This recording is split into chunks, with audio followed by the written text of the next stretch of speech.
Puji Tuhan. Shalom. Sekali lagi, shalom. Haleluya. Puji Tuhan. Saudara bersukacita malam ini? Berapa banyak saudara yang bersukacita? Angkat tangan saudara, berikan tepuk tangan yang paling baik untuk Tuhan kita. Haleluya. Puji Tuhan.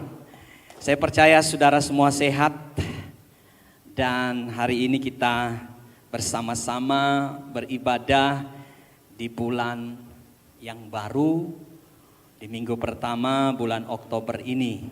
Saya percaya ada banyak berkat Tuhan yang Tuhan sudah siapkan buat kita di bulan Oktober ini. Saudara percaya saudara diberkati Tuhan, amin? Amin. Saudaraku yang kekasih, mari buka Alkitab saudara. Hosea pasal 6 ayat yang ke-6.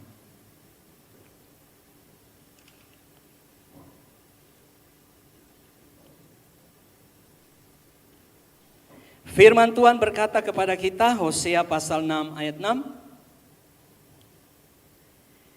Sebab aku menyukai kasih setia dan bukan korban sembelihan, dan menyukai pengenalan akan Allah lebih daripada korban bakaran. Bapak Ibu saudara yang kekasih, bulan ini kita akan bersama-sama belajar tentang satu tema yang luar biasa, yaitu kesetiaan. Mari bilang samping kiri kanan saudara, kesetiaan. Saudara, ada satu kisah tentang seekor anjing yang begitu setia terhadap tuannya. Bisa ditampilkan gambarnya? Mungkin saudara sudah pernah dengar kisah ini. Anjing ini bernama Harchiko. Bukan di sini ada nama Pak Ciko, tapi bukan saudara ya. Ini Harchiko. Nah saudara, anjing ini memiliki seorang tuan yang bernama Profesor Dr. Elisaburo, ya, orang Jepang. Dia adalah seorang dosen yang mengajar di salah satu universitas di Tokyo. Bisa tampilkan gambar yang kedua. Nah saudara, Harchiko ini dipelihara sejak kecil oleh profesor ini. Dan ketika dia mulai beranjak dewasa, profesor ini mulai mengajak dia untuk mengikuti profesor ke tempat dia mengajar. Nah saudara, tempat profesor ini mengajar cukup jauh. Dia harus berjalan dari rumahnya ke terminal kereta. Dan kemudian dia harus naik kereta menuju ke universitas yang tempat ia mengajar. Dan saudara, anjing ini mulai mengikuti profesor ini. Sampai di terminal, saudara, anjing ini menunggu di situ. Profesor naik kereta api, lalu tiba di universitas dia mengajar, lalu sore dia pulang. Harchiko ini, saudara, masih ada di terminal itu menunggu tuannya, sang profesor ini. Saudara, itu terjadi setiap hari. Sampai Harchiko ini menjadi anjing yang dewasa. Satu ketika saudara, di tahun 1925, ini satu kisah nyata. Sang profesor ini, saudaraku, mengajak lagi seperti biasanya. Dan Harchiko menunggu dengan setia di terminal itu. Tetapi apa yang terjadi saudara, sang profesor tidak kembali sampai malam. Profesor ini tidak pulang. Ternyata saudara, profesor ini meninggal di tempat dia mengajar. Dan saudara, apa yang terjadi dengan anjing ini? Anjing ini menunggu sampai jauh malam. Dan kemudian saudara, dari profesor ini keluarganya mengadopsi anjing ini, memelihara dia. Tetapi saudaraku, karena sering diajak oleh sang profesor, anjing ini kemudian tidak betah di rumah keluarga dari profesor ini. Seperti biasa saudara, anjing ini kemudian keluar seperti jam, seperti dia diajak oleh profesor ini. Dia pergi ke terminal itu, menunggu tuannya kapan kembali. Dan itu dilakukan selama 10 tahun. Dia menunggu di terminal itu kapan tuannya pulang. Dan orang melihat itu begitu sedih. Dan orang-orang yang melihat itu memberi dia makan. Tetapi 10 tahun dia menunggu. Profesor tidak pernah kembali. Dan pada akhirnya Hachiko ini mati di tempat di mana dia menunggu oleh karena udaranya sangat dingin. Nah saudaraku yang kekasih, itu sebabnya di Jepang saudara ada sebuah patung yang kita sudah lihat. Ini dia patung seekor anjing bersama dengan tuannya. Dan diangkat di sebuah film. Nanti saudara bisa searching filmnya. Hachiko, A Dog Story. Cerita tentang anjing ini. Karena ini adalah cerita yang benar-benar terjadi. Nah Bapak Ibu saudaraku yang kekasih di dalam Yesus Kristus. Firman Tuhan yang barusan kita baca. Alkitab berkata, sebab aku menyukai kasih setia. Kasih setia di dalam bahasa Inggris itu faithfulness. Dan bukan korban sembelihan. Saudara, di ayat 6 ini adalah ungkapan isi hati dari Tuhan sendiri. Melalui seorang nabi yang bernama Hosea. Bahwa Tuhan menyukai kasih setia atau yang disebut dengan kesetiaan. Nah saudaraku, apa itu kesetiaan? Secara umum kesetiaan artinya berpegang teguh pada janji. Dia teguh hati dan tidak melanggar janji atau berkhianat, mempertahankan cinta dengan menjaga janji bersama. Saudara, itu pengertian daripada kesetiaan. Mari buka satu ayat, Amsal 19 ayat 22. Amsal 19 ayat 22. Sifat yang diinginkan pada seseorang ialah kesetiaan. Saya berhenti di situ. Sifat yang diinginkan dari seseorang ialah kesetiaan. Saudara, saya belajar lagi tentang kesetiaan. Saya tidak tahu sudah berapa banyak khotbah saya tentang kesetiaan. Tetapi saya mencoba untuk belajar lagi. Dan saya sharing sama Ibu Gembala bahwa ternyata kesetiaan itu hal yang sangat penting dari diri seseorang. Karena kesetiaan itu berhubungan dengan orang lain atau pribadi lain. Saudara, tidak bisa disebut setia kalau itu tidak ada hubungannya dengan orang lain atau pribadi lain atau tanggung jawab yang diberikan kepada saudara. Kesetiaan itu selalu berhubungan dengan pribadi yang berbeda dengan kita atau pribadi yang di luar kita. Sehingga arti dari kesetiaan tentang berpegang teguh, tidak melanggar janji atau berkhianat itu benar terjadi. Bahwa itulah kesetiaan. Nah saudaraku yang kekasih, mengapa ayat ini datang kepada bangsa Israel pada masa Hosea melayani? Ternyata saudara, ketika saudara baca tentang Nabi Hosea, ini menarik sekali.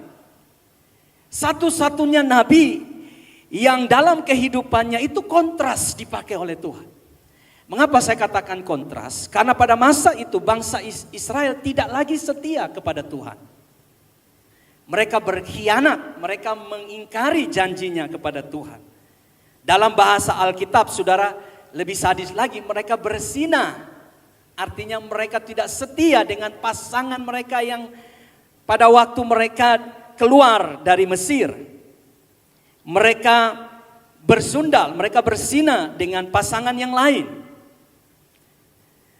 Kata berzina dan bersundal ini, saudara, itu artinya mereka menyembah berhala.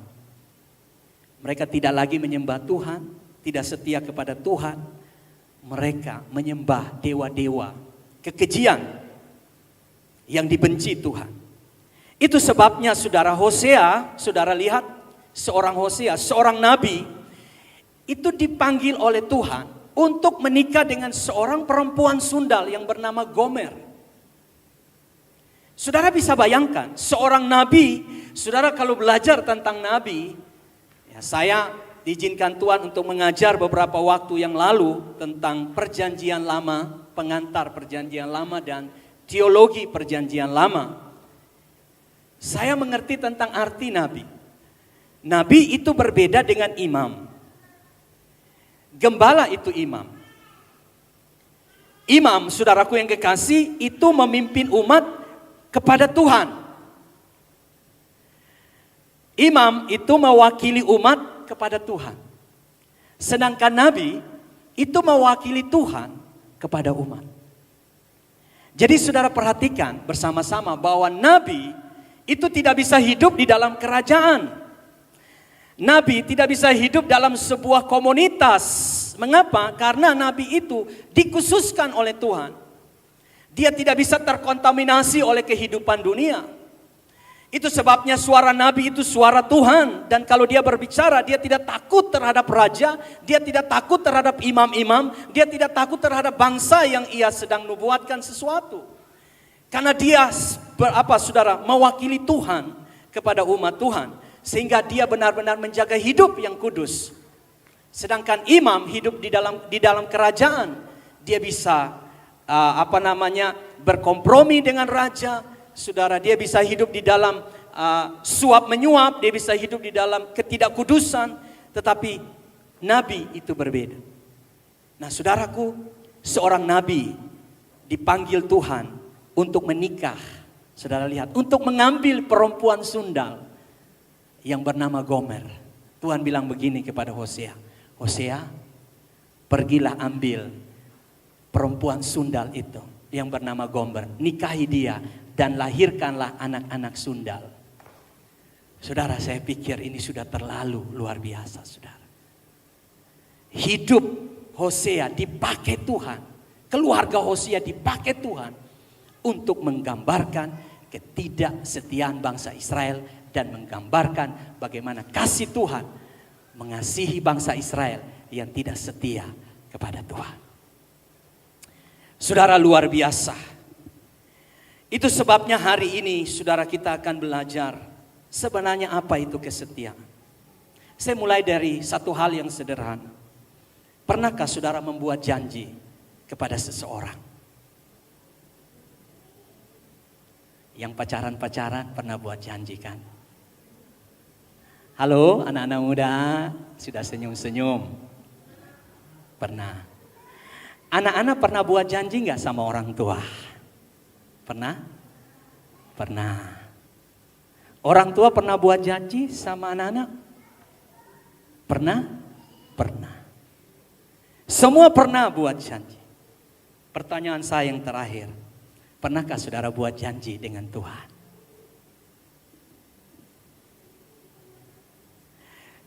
Pernahkah saudara buat janji dengan Tuhan?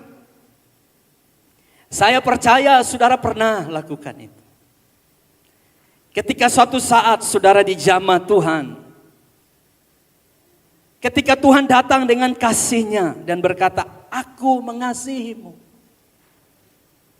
Dan saudara di dalam keadaan yang terpuruk. Saudara berkutat dengan dosa. Saudara hidup di dalam pergaulan. Saudara hidup di dalam kenajisan. Saudara hidup di dalam keberdosaan. Dan satu kali waktu Tuhan datang kepada saudara. Dan Tuhan bilang, aku mencintaimu. Aku mengasihimu. Dan hari itu saudara berkata, Tuhan, aku juga mau tinggalkan masa lalu. Aku mau lupakan masa yang kelamku. Dan aku mau janji Tuhan. Aku mau mencintai dan mengasihi Engkau. Saat itulah engkau lahir baru. Semua pasti pernah punya pengalaman lahir baru. Amin. Saya ingat saya lahir baru. Tahun 1998 sebelum saya menuju ke tempat ini untuk dibentuk menjadi seorang hamba Tuhan. Ayah ibu saya berkata, kami sudah doakan engkau. Engkau laki-laki pertama. Engkau buah sulung. Kami sudah doakan engkau sebagai hamba Tuhan. Tetapi apa yang terjadi saudara, hidup saya jauh dari Tuhan. Saya berkata, Tuhan, saya tidak mau jadi pendeta. Tuhan, saya tidak mau jadi hamba Tuhan. Karena hamba Tuhan susah hidupnya. Karena saya lihat saudaraku. Saya lihat dengan mata kepala saya sendiri. Di daerah saya harus jujur. Hari ini ada hamba Tuhan yang hidup hanya dengan 5.000 rupiah. Gaji sebulan. Dengan anak 3.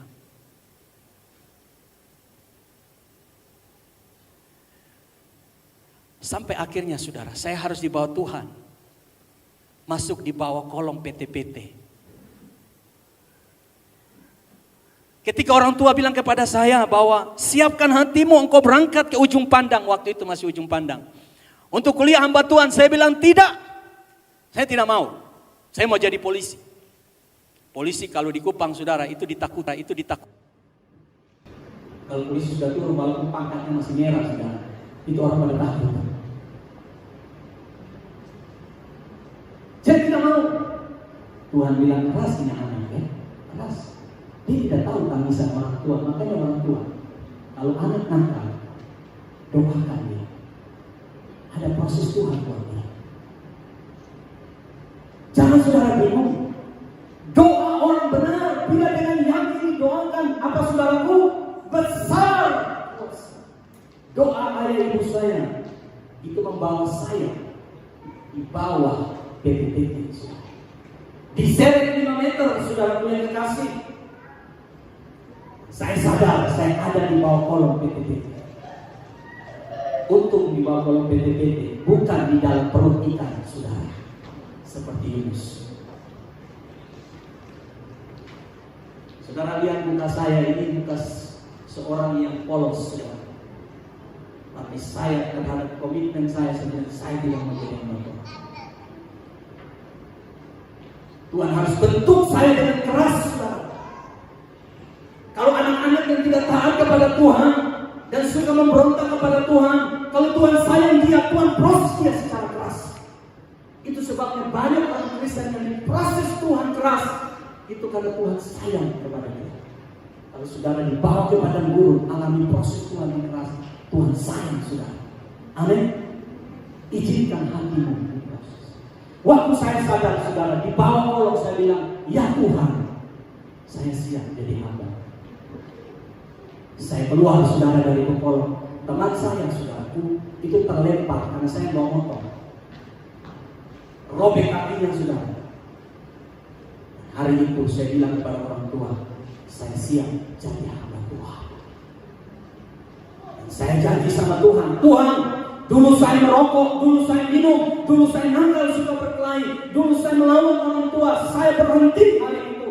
Itu janji saya ketika saya datang ke Makassar. Dan saudara, saat itu juga ketika saya tiba di Makassar, rokok, minum, dan suka berkelahi, saya tinggalkan. Saya ingat janji saya kepada Tuhan. Saudara yang kekasih di dalam Yesus Kristus, saya percaya saudara punya janji itu. Kesetiaan itu berbicara antara hubungan pribadi saya, pribadi saudara dengan Tuhan. Sehingga Tuhan bilang begini, aku lebih suka hubungan. Saudara perhatikan, aku lebih suka hubungan. Kesetiaan itu berbicara tentang intimasi, tentang relationship, hubungan dengan Tuhan. Mengapa? Karena ada banyak orang yang sehari-hari ini telah kehilangan hubungan dengan Tuhan. Ada orang yang begitu setia untuk memberi, mempersembahkan sesuatu kepada Tuhan. Bahkan merelakan dirinya untuk dibakar bagi nama Tuhan. Tapi Tuhan berkata, jika tidak ada kasih di dalamnya, jika tidak ada kesetiaan di dalamnya, maka itu sia-sia saudaraku. Tuhan bilang kepada bangsa Israel, percuma kamu bawa korbanmu yang begitu bagus-bagus, sedangkan hatimu tidak lagi setia kepada. Mengapa kesetiaan itu ada hubungan? Hubungan pribadi dengan Tuhan. Nah saudaraku, mari kita melihat bagaimana hubungan kita dengan Tuhan. Apakah hari ini saya dan saudara masih memiliki hubungan yang intim dengan Tuhan? Keintiman itu berbicara tentang ketelanjangan. Saudara, kata intim di dalam bahasa aslinya itu tentang ketelanjangan. Adam dan Hawa intim dengan Tuhan dalam keadaan yang telanjang. Waktu dosa belum masuk, tidak ada sesuatu yang ditutupi antara Tuhan dan manusia. Itu sebabnya Alkitab berkata, seorang laki-laki akan meninggalkan ayah dan ibunya untuk intim dengan istrinya. Keintiman itu berbicara bahwa tidak ada privasi, tidak ada ruang yang ditutupi. Kalau saya dan ibu gembala masih ada privasi, kami gak intim. Masih ada ruang-ruang yang saya simpan, yang saya sembunyikan dari dirinya. Dan itu bukan sebuah kesetiaan. Saya mengkhianati cinta saya kepada dia. Jika suami masih ada ruangan-ruangan yang ditutupi dan dia tidak terbuka full kepada istrinya, maka ia tidak mengalami, dia tidak intim. Dan kalau tidak intim, tidak ada kesetiaan. Dalam hal uang misalnya, saya melayani satu keluarga yang bertengkar, saudara. Mengapa? Karena suami tidak jujur dalam hal uang kepada istri. Mungkin dalam handphone juga, saudaraku. Saya selalu bilang handphone saya tidak ada password. Jadi saya nggak takut kalau istri saya buka handphone saya. Silakan, periksa saja. Kalaupun ada chat-chat yang mengarah kepada hal-hal yang ini, saya akan kasih tahu sama dia. Karena itulah keintiman, itulah kesetiaan. Kesetiaan itu tidak boleh ingkar terhadap janji pernikahan. Ketika seorang suami berkata, aku setia dalam keadaan sakit, dalam keadaan senang, dalam keadaan suka, dalam keadaan kaya maupun miskin, itu janji kita. Dan orang yang setia tidak akan mengingkari janjinya. Jadi saudara, keintiman itu tidak ada ruang yang dapat kita sembunyikan dari Tuhan. Amin. Mungkin ada ruang-ruang yang hari ini saudara masih pegang erat. Engkau tidak relakan itu kepada Tuhan. Itu bukan kesetiaan. Tuhan ingin menikmati keintiman dengan saudara. Sehingga waktu saudara intim dengan Tuhan, tidak ada batasan antara engkau dengan Tuhan.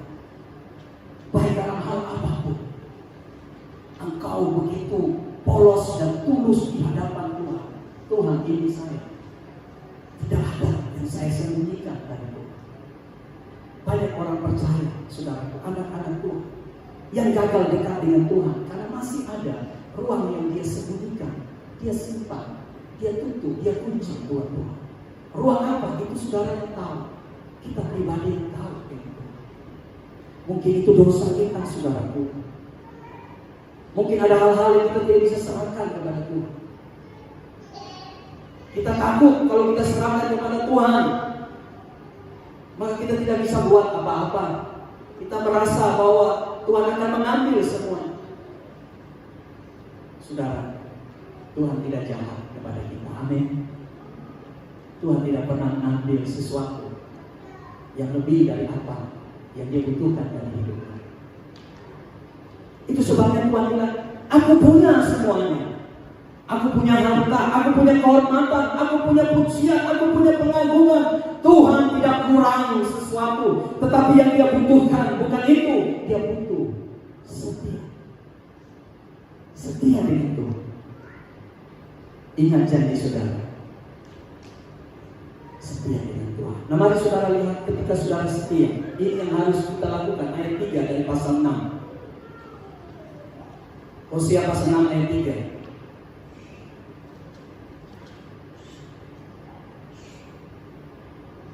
Marilah kita mengenal dan berusaha sungguh-sungguh mengenal Tuhan. Ia pasti muncul seperti fajar. Ia akan datang kepada kita seperti hujan. Seperti hujan pada musim yang mengairi bumi. Orang yang setia, ayat 3 berkata, inilah tandanya dia akan mencari Tuhan dan berusaha mengenal Tuhan. Sungguh-sungguh mengenal Tuhan.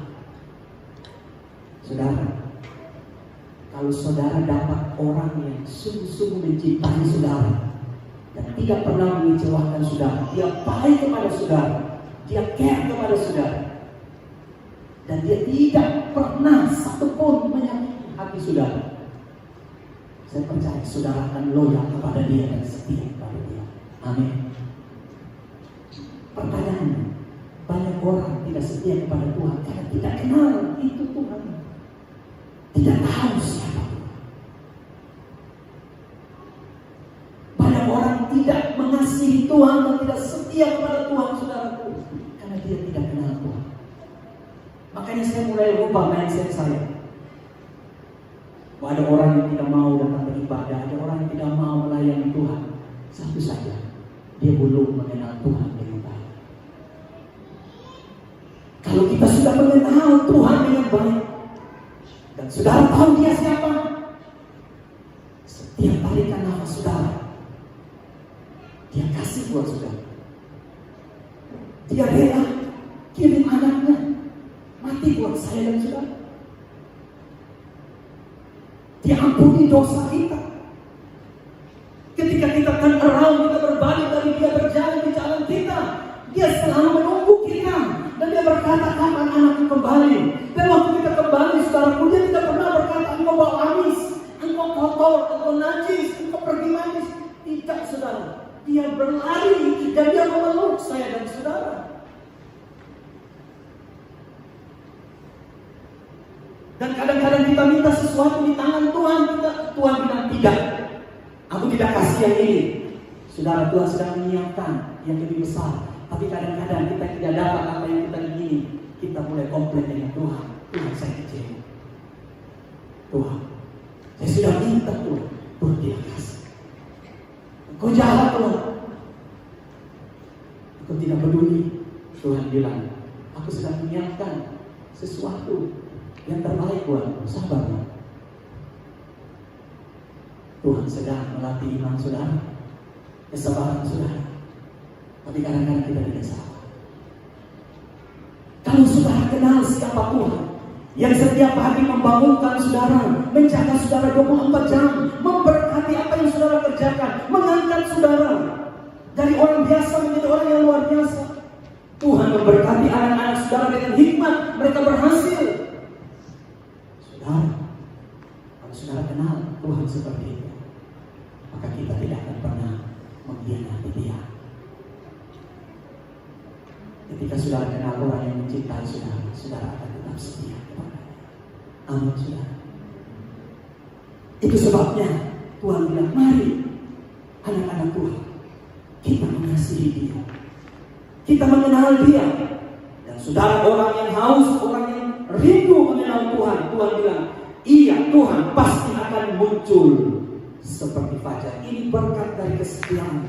Ketika saudara setia, Tuhan pasti datang dalam hidup saudara seperti fajar.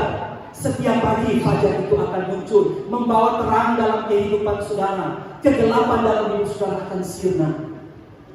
Dia akan datang menerangi jalan hidup saudara. Amin.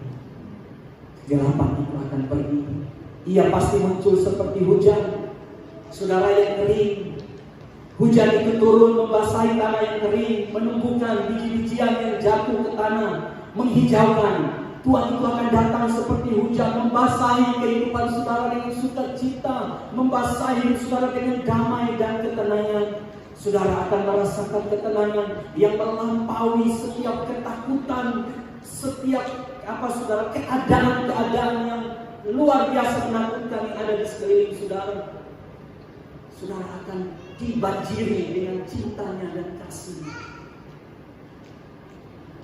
Dia akan datang untuk membuat saudara mengalami kemenangan. Di ayat 2, dia akan menyembuhkan saudara, menghidupkan saudara, membangkitkan saudara. Ingatlah saudaraku, bahwa kesetiaan membuat kita akan mengenal Dia, berusaha mengenal Dia. Mari buka satu ayat Amsal pasal 20 ayat 6. Amsal 20 ayat 6. Banyak orang menyebut dirinya baik hati, tetapi orang yang setia, siapakah menemukannya? Ayat ini berkata, seorang yang bernama Salomo, seorang raja yang penuh hikmah, dia berkata, orang baik banyak, tapi orang yang setia, siapakah yang menemukannya? Adakah Tuhan menemukan orang yang setia di tempat ini? Jikalau itu ada, saudara kekasih, maka saya sebagai hamba Tuhan berkata, mari saudara, kita lebih lagi setia kepada Tuhan. Orang baik banyak, orang kaya yang baik banyak, dan dia bisa buat apa saja. Tetapi orang yang setia, adakah itu ditemukan Tuhan? Untuk itu saudaraku, mari kita setia. Baca Amsal ayat yang terakhir. Amsal pasal 3 ayat ini. Saya tutup dengan ayat ini.